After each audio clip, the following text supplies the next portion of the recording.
ইঁদুর আর মুরগির তাণ্ডবে শেষ হয়ে যাচ্ছে আমার প্রিয় সবজির বাগান। হ্যালো, আসসালামু আলাইকুম বন্ধুরা, কেমন আছেন সবাই? আশা করি সকলে ভালো আছেন। আলহামদুলিল্লাহ, আমিও ভালো আছি।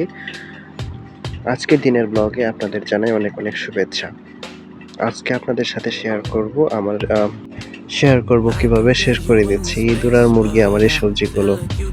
দেখেন, কিছুদিন আগে আমরা এই সবজি বাগানটা করি। এখানে দেখেন ইঁদুর কিভাবে গাছের গোড়া থেকে মাটিগুলো সরিয়ে নিচ্ছে, আর মুরগিগুলো হচ্ছে গাছের পাতাগুলো সব খেয়ে শেষ করে দিচ্ছে। ইঁদুর গাছের গোড়া থেকে মাটি সরিয়ে নেওয়ার জন্য গাছগুলো বেশ আগলা হয়ে যাচ্ছে, আর গাছের শিকড়গুলো বেরিয়ে যাচ্ছে। অনেক গাছের শিকড়ও ইঁদুর কেটে দিয়েছে। এই ইঁদুর থেকে পরিত্রাণ পাওয়ার জন্য কোনো উপায় জানা থাকলে অবশ্যই কমেন্টে কেউ জানাবেন। আর এইদিকে সিম গাছগুলো দেখেন সূর্যের আলো না পেয়ে হলুদ হলুদ হয়ে যাচ্ছে। গাছের পরিচর্যাও কম নয়, সব দিক দিয়ে খেয়াল রাখতে হয় যে কি হচ্ছে গাছের কোন সময়। দেখেন পর্যাপ্ত সূর্যের আলো না পাওয়ায় সিম গাছগুলোর অবস্থা। আর এদিকে হচ্ছে করলা গাছটার একদম বেহাল অবস্থা করে দিয়েছে মুরগি, পাতাগুলো খেয়ে শেষ করে দিয়েছে।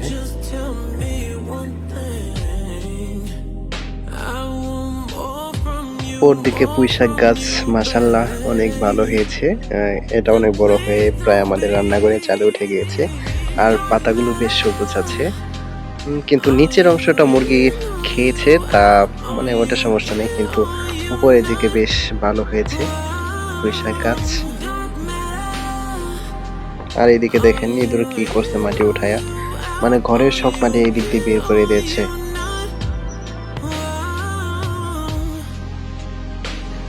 অনেক গাছ হয়ে এই ইঁদুরের মাটির নিচে চলে যাচ্ছে। যে পরিমাণ মাটি তুলেছে সব গাছ চাপা পড়ে যাচ্ছে সেই ইঁদুরের মাটিতে।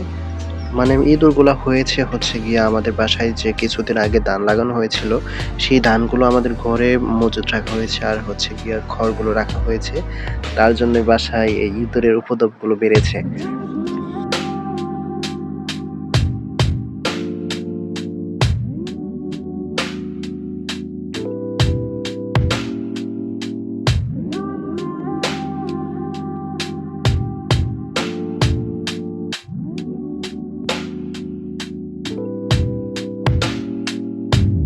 Feel you in the space, but I feel like you don't wanna be here. I can see it in your face. You just wanna disappear. আর এদিকে শুকানো দেওয়া হয়েছে কাঁচা বাদাম। আমার এক বন্ধুর বাসা থেকে কাঁচা বাদাম নিয়ে আসা হয়েছিল কিছুদিন আগে। বেশ কাঁচা ছিল, তাই এগুলো শুকাতে দিয়েছি। পরে সকালে এগুলো ভালো দিয়ে রান্না হবে।